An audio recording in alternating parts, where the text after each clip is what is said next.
Hello, my dear students. I am Budhraj Singh. This is my YouTube channel Learning Layer by Budhraj Sir. Today, I will going to discuss the NCERT history chapter first. When, where, and how.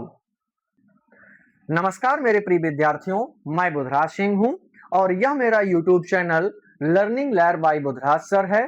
आज हम चल रहे हैं NCERT इतिहास विषय का chapter first discussion करने, जिसका नाम है कब, कहां और। अगर आपको हमारा वीडियो पसंद आ रहा है तो हमारे चैनल को लाइक, सब्सक्राइब एंड शेयर कीजिए। हमारा चैनल जो है सभी सोशल मीडिया पर अवेलेबल है, जिसमें हमें यूट्यूब पर, Instagram, WhatsApp channel, Facebook page भी अवेलेबल है। हमारे साथ चैटिंग और जुड़ने के लिए आप हमारे साथ कांटेक्ट भी कर सकते हैं व्हाट्सएप पर और डायरेक्ट कॉलिंग नंबर। आपको सभी चीजें डिस्कशन पर सभी सोशल मीडिया का लिंक मिल जाएगा। अगर हमारा वीडियो पसंद आ रहा है तो लाइक, शेयर एंड सब्सक्राइब करना ना भूलें। वीडियो के अंत तक बने रहें और हम कोशिश करेंगे कि हम अपने चैप्टर को बहुत आसान और सरल भाषाओं के साथ इजी लैंग्वेज के साथ हम इसको समझने की कोशिश करेंगे। धन्यवाद। History chapter first, when, where and how, कब, कहां और कैसे। अब आज हमारे पास टॉपिक है व्हाट इज हिस्ट्री। सबसे पहले हम आप लोगों से एक बात डिस्कशन करना चाहते हैं। हम आपसे पूछना चाहते हैं, आप लोग कमेंट में जवाब दीजिएगा कि इतिहास क्या है, इतिहास शुरू कहां से होता है। When the history is beginning and starting and how to say that this is history, यही इतिहास है, हम कैसे कह सकते हैं। और वास्तव में तो एक प्रश्न ये खड़ा होता है कि इतिहास है किस लिए, हम इतिहास को क्यों पढ़ें। लंबे समय से आज तक 50,000 बीसी यानी ईसा मसीह के जन्म के 50,000 साल पहले से लेकर के आज तक, आज बीता हुआ 1 घंटे पहले तक सब कुछ हमारा इतिहास है। हम इसे पढ़े क्यों? जो कुछ हो गया है, जो कुछ चला गया है, हम उसे आज क्यों डिस्कशन करें, हम आज क्यों अपनी माथापच्ची करें, हम क्यों अपने दिमाग को इतना बैक तक लेकर के जोर दे रहे हैं।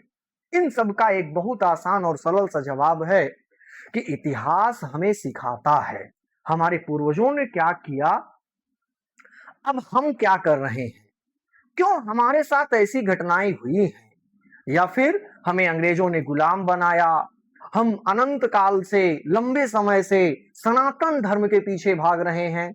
हमारे इस धरती पर, इस पृथ्वी पर बहुत सारे धर्म का प्रसार शुरू हुआ, बहुत सारे लोग, तरह तरह के लोगों का आना जाना और बहुत सारी चीजों का आवागमन शुरू हुआ। हम अपने उन क्षणों से लेकर के जब हम 4 पैरों से चला करते थे, ऐसा विज्ञान और भूगोल में प्रमाणित किया गया है कि ये बहुत लंबे समय तक पहले, बहुत लंबे समय पहले इंसानों की पूंछ हुआ करती थी। क्या आपको पता था ये बात? यदि हाँ तो अच्छी बात है, और नहीं तो आज हम सीखेंगे वो पूंछ हमारी गई कहां, क्यों गई, कैसे गई, या हम 4 पैर से कब चलते थे, हमारे 4 पैर कब होते थे। तो 4 पैर हमें वास्तव में नहीं हुआ करते थे, पूंछ हुआ करती थी, लेकिन 4 पैर वास्तव में नहीं होते थे। 4 पैर में हम अपने हाथों को ही पैर की तरह यूज किया करते थे, पेड़ों पर रहा करते थे, कच्चे मांस खाया करते थे। आज हम शाकाहारी जीवन जीते हैं या सर्वाहारी जीवन जीते हैं। बहुत से लोग हैं ऐसे जो शाकाहारी, सर्वाहारी दोनों भाषाओं, दोनों चीजों को, आज हमारे धरती पर विशेष प्रकार की भाषाओं का ज्ञान है, हम सभी जानते हैं, बोलते हैं, समझते हैं और करते हैं। लेकिन ये सारी चीजें जन्म कहां से लेती हैं? पुराने समय में आप लोग बहुत सारी चीजों को देखे होंगे, अंग्रेज आकर के हमें गुलाम बनाए, हम अंग्रेजों के हाथे 200 साल तक गुलाम थे। लेकिन हम क्यों थे? इतिहास हमें यही बताएगा कि हम गुलाम क्यों थे, या हम अंग्रेजों से अपने लिए आजादी की लड़ाई लड़े, आजादी का संघर्ष लड़े। तो हमें इतिहास ही बताता है कि हम आजादी का संघर्ष क्यों किए, क्यों हमें आजादी की जरूरत पड़ी। क्या अंग्रेज हमको मारते थे, या अंग्रेज हमसे काम करवाते थे, हमको जीने नहीं देते थे? था सब कुछ, लेकिन तरीका अलग था, प्रेशर था, काम करने का कोई संबंध नहीं था। काम के बदले हमें सही तरीके से हमारे लिए वो चीजें नहीं अवेलेबल हो पाती थी, ना तो काम सही तरीके से अवेलेबल था और ना ही उसके बदले में मिलने वाला हमारा मुआवजा यानी हमारा पैसा। पे स्केल नॉट इक्वल। हमें ये अधिकार नहीं थे कि हम चुनाव को आयोजित कराएं, वोट दें, अपने लिए राजा चुनें। लेकिन ये राजा की पद्धति शुरू कैसे हुई ये भी तो देखना है। तो इन सभी चीजों को अगर देखना, समझना और देखना है तो सबसे पहले इतिहास पढ़ना है। इतिहास हमारा बहुत लंबा समय प्रोसेस है। आइए अपने इस डिस्कशन में सबसे पहले अगर हम आज समझते हैं तो हिस्ट्री का एक डिफिनीशन। इसके लिए हमें कई अलग अलग विद्वानों ने अलग अलग डिफिनीशन दी है। आइए हम उन चीजों के बारे में समझते हैं, बारीकियत से समझते हैं। ये मेरा अपना भाषा, एक सिंपल सा अपनी भाषा में एक डिफिनीशन देता हूं कि इतिहास is an event which is happened in the past. यानी इतिहास एक घटना है जो हमारे बहुत अतीत समय में बीत चुकी है और उसी के बारे में हमें आज डिस्कशन करना है। आज हम उसी के बारे में उसको क्या करते हैं, पढ़ते हैं। तो जैसा कि मैंने कहा कि इतिहास हमारा एक अतीत में घटी हुई घटना है जिसको आज हमें क्या करना है, डिस्कशन करना है। और क्यों करना है, वो इसीलिए कि हमारे पूर्वजों ने क्या किया था जिसके कारण से हमें बहुत सारी चीजों का सामना करना पड़ा, और ऐसा क्या चीज उन्होंने कर दिखाया कि जो आज हमें जरूरत है और हम नहीं ला पा रहे हैं।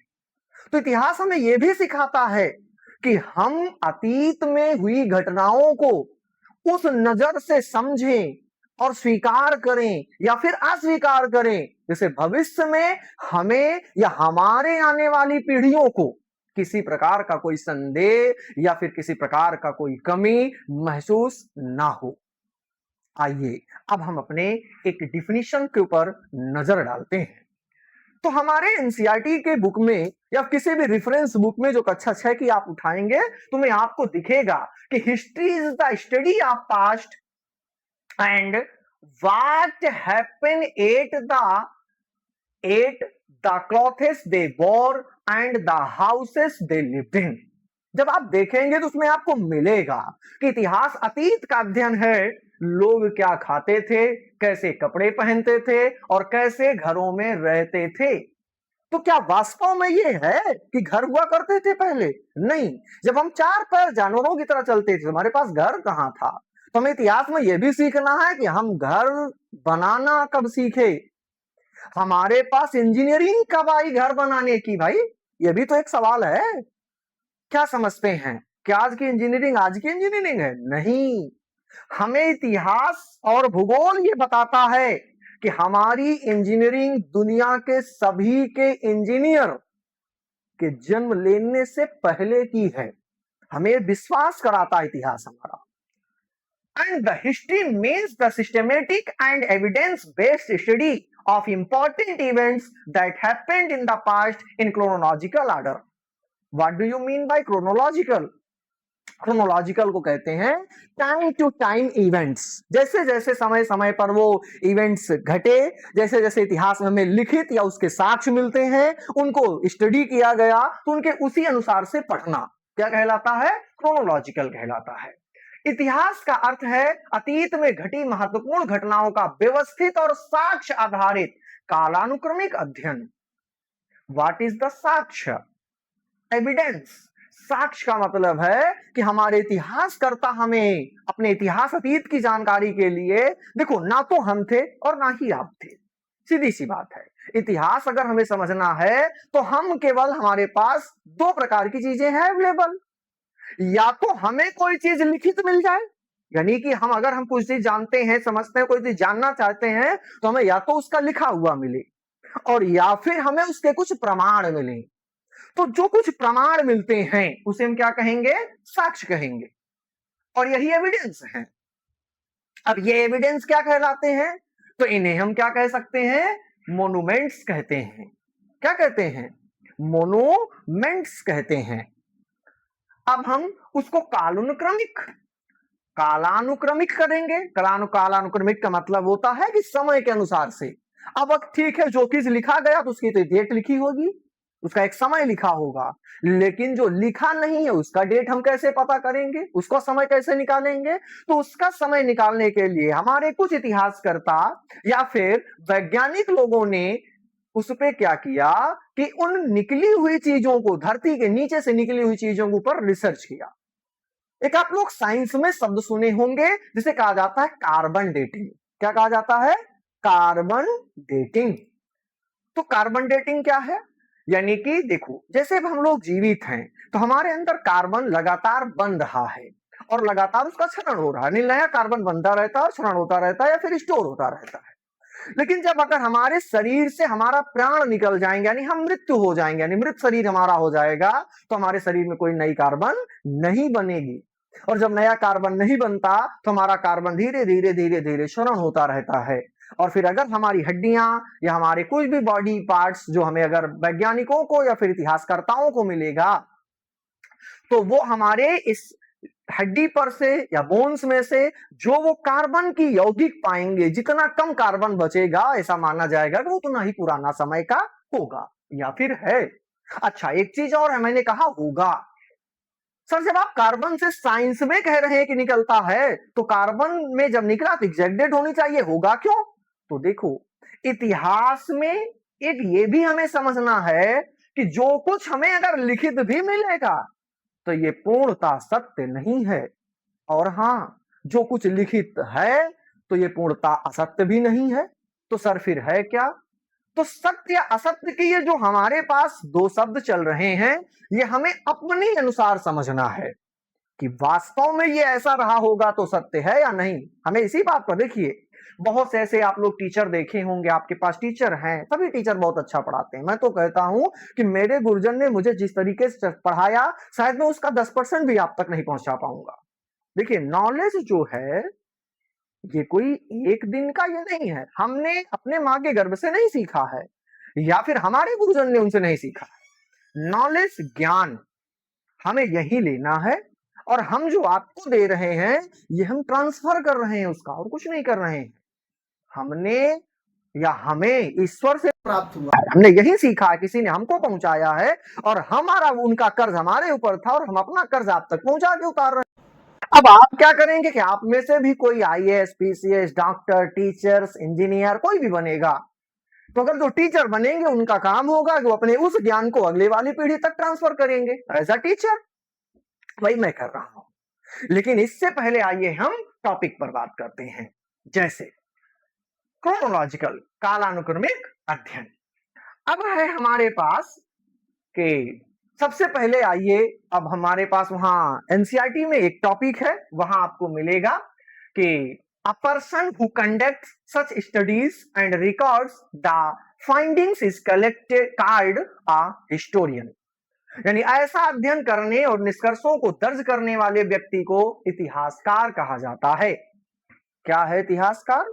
क्यों हिस्टोरियन है? अभी अभी हमने कहा जैसे कि अगर हम कोई चीज हमें मोन्यूमेंट्स के रूप में जब चीजें मिलती हैं तो हम उसके बारे में स्टडी करते हैं। तो जो स्टडी कर कर हमें उस चीजों के बारे में लिखित देता है तो हम उसे इतिहासकार या फिर हिस्टोरियंस कहते हैं। आइए आगे की बातें शुरू करते हैं। आगे अब हमारा है टाइम फ्रेम इन हिस्ट्री। जैसा कि आपने मेरे अभी इस वीडियो में आप लोगों ने देखा होगा कि मैंने कई बार ये कहा कि इतिहास हमारा बहुत लंबा प्रोसेस है, लगभग 50,000 साल पुराना। तो हम अपने इस इतिहास को 3 कालखंडों में बांटते हैं। कितने कालखंडों में? 3 कालखंडों में।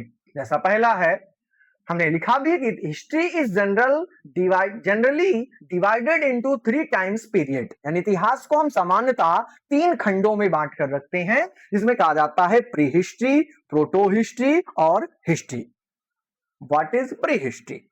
तो the entire period before recorded history is called pre history, यानी नो रिटन एविडेंस, यानी वो पूरा का पूरा काल, वो पूरा का पूरा समय जिसमें हमें कोई लिखित साक्ष्य नहीं मिलते हैं, केवल उनके हम कुछ एविडेंस मिलते हैं, हमें कुछ उसके बारे में चीजें मिलती हैं, जैसे पत्थर है, हड्डियां हैं, कुछ ऐसी चीजें इसके बारे में कोई लिखित नहीं है, कहीं पर चित्र है, मार्किंग है, तो ऐसी चीजों को हम प्री हिस्ट्री के अंतर्गत रखते हैं, यानी उसे हिंदी में प्रागैतिहासिक काल कहा जाता है कि लिखित इतिहास से पहले का संपूर्ण काल प्रागैतिहासिक काल कहलाता है।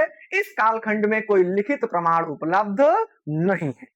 फिर दूसरा हमारे पास है अब proto history, between the pre history and the historical period. तो there was a period for which we have no direct written evidence available from contemporary source, यानी कि प्रागैतिहासिक काल के बाद हमारा आद्य इतिहास आता है। तो प्रागैतिहासिक काल और ऐतिहासिक काल के बीच का वह काल जिसके लिए समकालीन स्रोतों से कोई प्रत्यक्ष लिखित प्रमाण उपलब्ध नहीं है।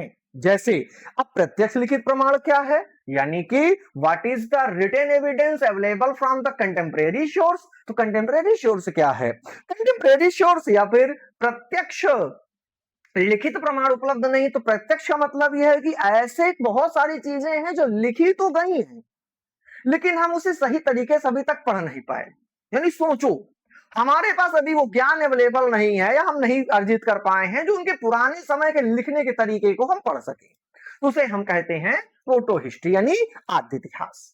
अब आगे हम बात करेंगे हिस्ट्री, यानी कि the period of time for which written records, focus करना, वह समय यानी the period of time for which written records are available and these records is can studying by historians, यानी कि वह कालखंड, इतिहास का वह कालखंड जिसके लिए लिखित अभिलेख उपलब्ध हैं और जिनका अध्ययन इतिहासकारों द्वारा किया जा सकता है। चलिए, तो अभी हमने ये डिस्कस किया है। अब आइए आगे बात करते हैं। ये हमारे पास एनसीईआरटी में एक पॉइंट है नॉलेज जोन। एनसीईआरटी क्या, ये मतलब एक रेफरेंस बुक से लिया गया है। तो आइए आपको सबसे पहले हम ये बता दें कि इतिहास को हमें कई लोगों ने बताया, लेकिन इतिहास में सबसे पुराने हमारे इतिहासकर्ता जो हैं वो हैं हेरोडोटस। हेरोडोटस को हम इतिहास का जनक भी कहते हैं, यानी the fathers of history. Knowledge zone में है कि ये ग्रीक स्कॉलर्स हैं हेरोडोटस और and Thucydides were the first two historians who started the traditions of systematically documenting history as the record of past events, यानी कि ये यूनानी विद्वान हेरोडोटस और थ्यूसिडाइड्स हैं। वे पहले दो इतिहासकर्ता थे जिन्होंने अतीत की घटनाओं के अभिलेख के रूप में इतिहास की व्यवस्थित रूप से प्रलेखित करने की परंपरा शुरू की, यानी इसीलिए इन्हें इतिहास का पिता कहा जाता है कि ये इतिहास के हमारे बहुत सारी चीजों को एक सिस्टमेटिक तरीके से लिखना शुरू किया।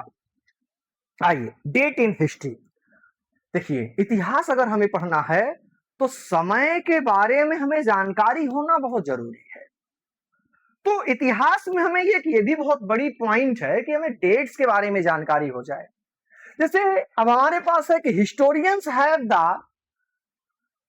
unanimously recognized the year of Jesus Christ's birth as the reference point. What is this? तो इतिहासकारों ने सर्वसम्मति से ईसा मसीह के जन्म के वर्ष को संदर्भ बिंदु के रूप में मान्यता दी है। सर ये क्या है? तो सबसे पहला इसका प्रश्न है कि सर ये क्या है, इसका मतलब क्या है? इसका मतलब ये है कि हमारे पास जो भी चीजें अवेलेबल होती हैं तो वो हम उसे अंग्रेजों या फिर विदेशी इतिहासकर्ताओं ने इसे ज्यादा तरीके से सिस्टमेटिकली लिखा था। तो उन्होंने ईसा मसीह को एक जीरो टाइम पीरियड माना, यानी कि जब ईसा मसीह का जन्म हुआ, ईसा मसीह के मृत्यु काल के समय, पूरे समय को हम उसे जीरो का समय मानते हैं, यानी बिंदु के रूप में, इसलिए संदर्भ बिंदु के रूप में उसे मानते हैं। फिर हमें एनसीईआरटी में या रेफरेंस बुक में दो चीजें आपको देखने को मिलेगी, एक दिखती है बीसी या फिर बीसीई और एक होता है एडी या फिर सी। तो बीसी का मतलब होता है बिफोर क्राइस्ट, यानी कि ईसा मसीह के जन्म के पहले का समय। यानी बीसीई यानी बिफोर कॉमन एरा, जहां बीसीई देखेगा वो देखेगा बिफोर कॉमन एरा। तो कॉमन एरा का मतलब हुआ ईसा मसीह, यानी ईसा मसीह को ही कॉमन एरा मानते हैं उनके समय काल तक को। तो अब उसके बाद ये है कि बिफोर कॉमन एरा। और एडी का मतलब होता है एनो डोमिनी, एनो डोमिनी यानी कि ईसा पूर्व। ईसा पूर्व का मतलब होता है कि ईसा मसीह के जन्म के बाद का समय। तो कॉमन एरा इसको हम सी कहते हैं या कॉमन एरा कहते हैं। कॉमन एरा का मतलब ईसा मसीह के जन्म के बाद का समय, जन्म के बाद का समय। तो ईसा पूर्व बीसी या फिर ईसा पूर्व बीसीई। तो ईसा पूर्व एडी या ईस्वी, यानी उसे हम एक शब्द में ईस्वी कहते हैं। अच्छा, एक पॉइंट यहां थोड़ा सा डिस्कशन करने के लिए है कि जब हम बीसी की बात करते हैं तो बीसी को उल्टा समय लिखते हैं। उल्टा समय का मतलब कैसे? जैसे अगर हम आधुनिक समय में लिखना हो, मान लो अगर हम कहते हैं कि हम पिछले 4 साल से लगातार ये काम कर रहे हैं, तो अगर हम पिछले 4 साल से कहेंगे तो 4 साल का मतलब कि 2026 चल रहा है, 4 साल का पहले पिछले यानी 2022 से, तो हम लिखते हैं 2022 तो 2026 यानी 2020 टू 2026। लेकिन इसमें ऐसा नहीं है। अगर हम ईसा मसीह के जन्म के पहले की अगर ये बात हम करते तो हम ये लिखते कि पिछले 400 साल से हम ये काम कर रहे हैं। तो पिछले 400 साल का मतलब है कि जब हम ईसा मसीह के लिए 0 पॉइंट पर आएंगे तो 0 पॉइंट पर आने के लिए हमें बड़े नंबर से छोटे की ओर आना है। तो इसको ये कह देते हैं कि हम यानी कि 400 बीसी टू 1 बीसी, यानी कि हम 400 साल यही कहेंगे 400 बीसी टू 1 बीसी। तब तो 0 के बाद आएंगे, 0 के बाद एडी शुरू होगा, यानी एक लिमिट पॉइंट है यानी कि 0। चलिए ठीक है, उम्मीद है कि आपको ये चीज समझ में आई होगी।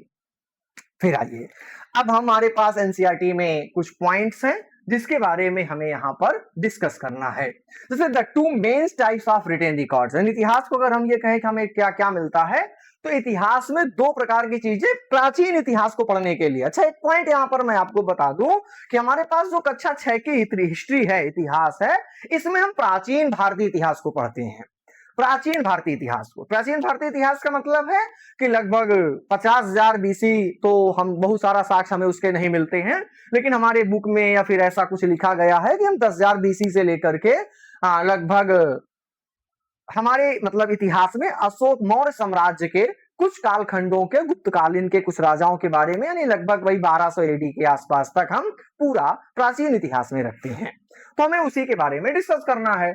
तो आइए अब हम उसके बारे में जानते हैं। तो जो हमारे पास 2 मेन टाइप्स, यानी सारी चीजों के बारे में हम कहते क्या हैं, तो उसके 2 रिकॉर्ड्स होते हैं। जैसे मनुस्क्रिप्ट एक पॉइंट है, जैसे इसमें हमारे पास जो रिकॉर्ड्स हैं उस रिकॉर्ड्स के अनुसार से हमें जो वर्ड मिलते हैं। तो एक तो है,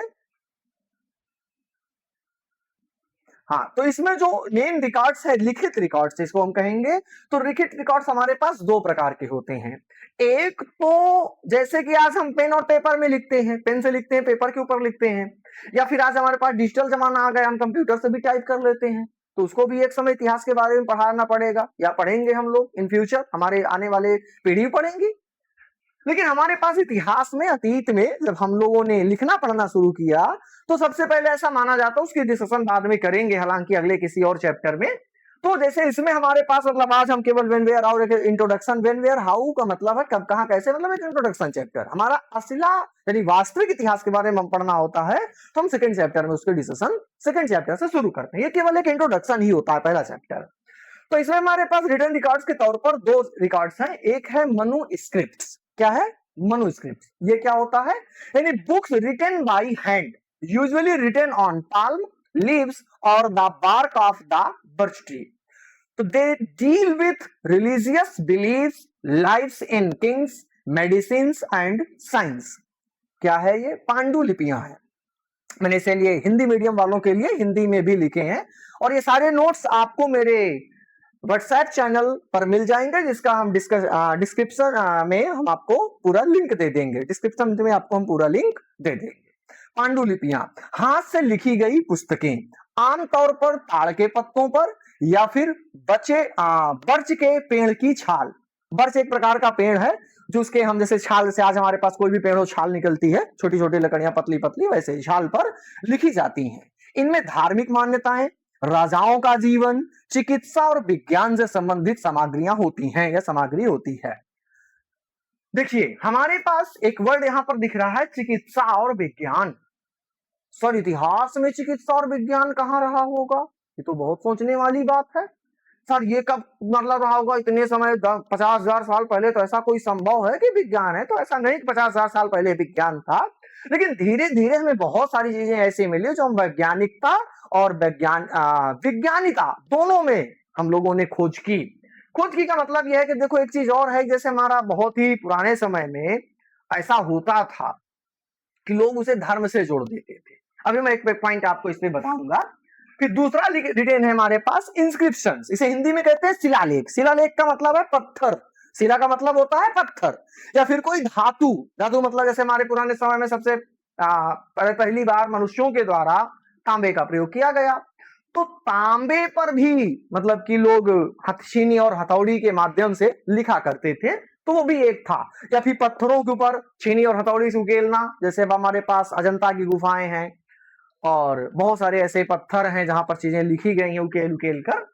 तो इंस्क्रिप्शन मतलब कि writings on relatively hard surface, यानी कठोर सतह पर किसी चीज को लिखना, सच है जैसे स्टोन और metal. These often recorded victories in battle और रॉयल ऑर्डर। ज्यादातर ये चीजें जो होता था पत्थर या धातुओं पर जब लिखा जाता था, तो ये ऐसी जगहों पर होता था जैसे कोई राजा महाराजा कोई युद्ध जीत ले, तो भाई उस समय की बात बहुत बड़ी बात होती है। जैसे आप लोग हैं, मान लो कोई आईएएस पीसीएस बन जाए भाई, तो आप अपनी कहानी अपनी स्टोरी आप देखेंगे सुनेंगे और समझेंगे। जैसा कि एक एग्जांपल के तौर पर आप देख लीजिए, 12th फेल एक मूवी बनी है। 12th फेल क्या है? एक ऐसा व्यक्ति जो बहुत पिछड़ी समुदाय से आया। समुदाय का मतलब यहाँ पे समुदाय मतलब जाति नहीं लेना, मेरे कहने का मतलब है समुदाय का मतलब है कि जैसे अब सोचिए चंबल की घाटियों में डाकू, जहां जहां नाम सुनकर भी हमें बहुत सारे हमारे पूर्वज डरते थे, जहां नाम पर ही मतलब जाने पर ही गोलियां चलती थी। आप लोग मूवी में देखे होंगे इंट्रोडक्शन में, भैया कह रहे निकाल गोली मार धड़ाधड़। तो ये तो कोई बात नहीं भाई, ऐसी जगहों से अगर कोई व्यक्ति निकले और वो भी इतना गरीब घर का कि आटा चक्की चलाने के बाद आईएएस बने, आईपीएस बने, तो उसके लिए तो इतिहास लिखा गया। अनुराग पाठक जी के द्वारा एक नॉवेल लिखी गई दृष्टि आईएएस के द्वारा, और वो बनी भी है, मूवी भी बनी है, मजेदार मूवी है, देखना कभी समय मिले तो। तो शिलालेख पत्थर यानी शिलालेख यानी पत्थरों पर लिखे, पत्थर या धातु जैसी अपेक्षाकृत कठोर सतहों पर लिखे गए लेख। इनमें अक्सर युद्धों में विजय या शाही आदेशों का विवरण होता था। सर शाही आदेश क्या है? Royal orders. यानी जैसे कोई राजा हो, अब वो कोई लिखित प्रमाण निकाल दे, ऐसा करो मेरे राज्य सरकार मेरे राज्य में ऐसा होना चाहिए। अब अगर मेरे राज्य में ऐसा होगा, तो पेन पेपर तो था नहीं, अगर उसे लंबे चलाना है तो पत्थरों पर लिखवा देगा, धातुओं पर लिखवा के टंगवा देगा, चिपकवा देगा, खंबे बनवा दे। जैसे अशोक के समय काल में बौद्ध के जब प्रचार में उन्होंने लगा, तो देखो बहुत सारे स्तंभों को उन्होंने बनवाया था। आगे हम डिटेल में पढ़ेंगे, आगे वाले चैप्टर में हमें मिलेगा वो सारी चीजें। फिर इसमें एक पॉइंट हमने ये जोड़ा है, एक है हमारे शब्दों में से ही निकलता है, एनसीईआरटी में ही है, आर्कियोलॉजी या पुरातत्व। तो ये क्या होता है, जैसे पुराने समय में जब जमीन के अंदर से बहुत सारी चीजें प्रमाणिक चीजें मिली, तो उनमें बहुत सारी चीजें थी, जैसे कि the study of objects made and used in the past, pots, pans, ornaments, tools and bones. People who study these are archaeologist. जैसे कि पुरातत्व, अतीत में निर्मित और उपयोग की गई वस्तुओं जैसे बर्तन, आभूषण, औजार और हड्डियां का अध्ययन, इनका अध्ययन करने वाले व्यक्ति पुरातत्वविद कहलाते हैं। देखिए हिंदी थोड़ा सा हिंदी क्या मेरी सभी भाषाएं थोड़ा कमजोर है, इसलिए अपना अपना सहयोग देखिएगा। अभी तो खेरा मेरा डिजिटल है, अगर मैं बोर्ड में लिखूंगा तो मेरी राइटिंग भी फारसी है, थोड़ा सा उसको सहयोग समझना, कोशिश करना, ठीक है। बाकी मजा बहुत आएगा हमारे क्लास में पढ़ने के लिए। देखिए तो आइए अब हम समझते हैं इसमें सबसे पहले जैसे बर्तन कैसे होते थे। तो बर्तन आगे हम देखेंगे कि जब हम अगले चैप्टर को पढ़ेंगे तो उसमें हमें मिट्टी के बर्तनों का प्रयोग, और ऐसे नहीं कि आज के समय जैसे मतलब नॉर्मली मिट्टी के बर्तन, ऐसा नहीं है। सजावट, पेंटिंग्स, इसीलिए इतिहास पढ़ाया जाता है। आर्ट्स का बहुत बड़ा योगदान होता है बेटा। आर्ट्स कलाएं भारत में जन्म ली हैं। सिंधु घाटी की सभ्यता जब हम पढ़ेंगे तो वहां देखेंगे मिट्टियों के बने बर्तन, बड़े बड़े कारागार, स्नानागार। सोचो आज हम ऐसे पक्के घर में रह रहे हैं,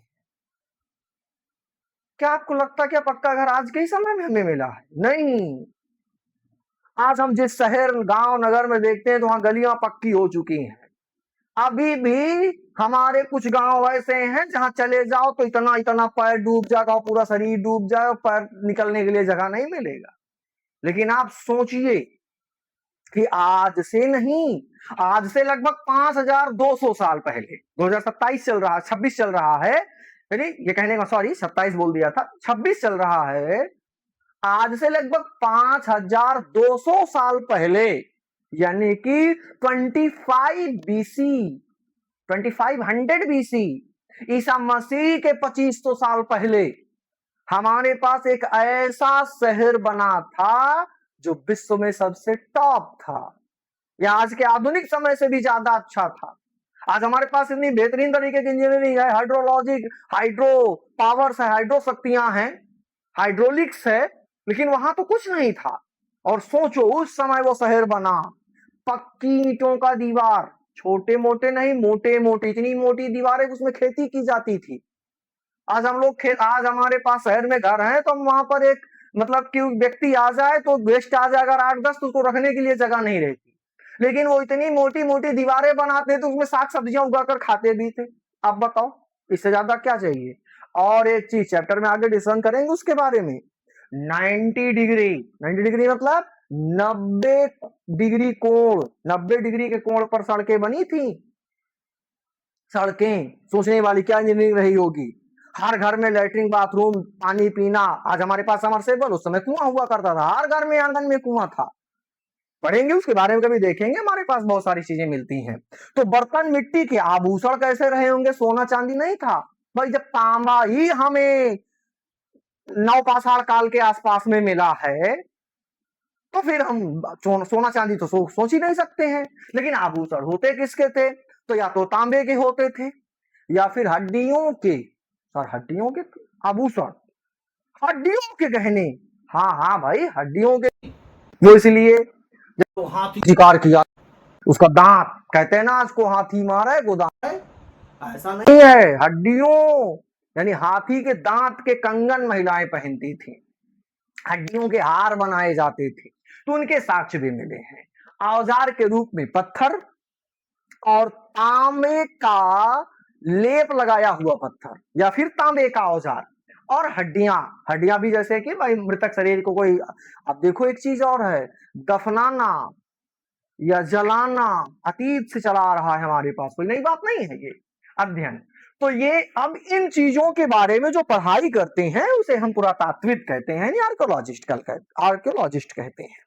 आइए अब यहाँ पर एक और डिस्कशन हमारे पास है, जैसे ज्योग्राफिकल लोकेशन, यानी कि कहने का मतलब है कि जियोग्राफिकल लोकेशन का मतलब यहाँ पर हम ये लेंगे कि भाई क्या कारण रहा होगा कि जो सभ्यताएं हमारे पास पुराने समय में चली, वो सभ्यताएं किसी एक खास जगह या किसी एक खास क्षेत्र पर ही या तो सीमित रह गई या फिर वहीं पर क्यों थी, एक कारण होता है।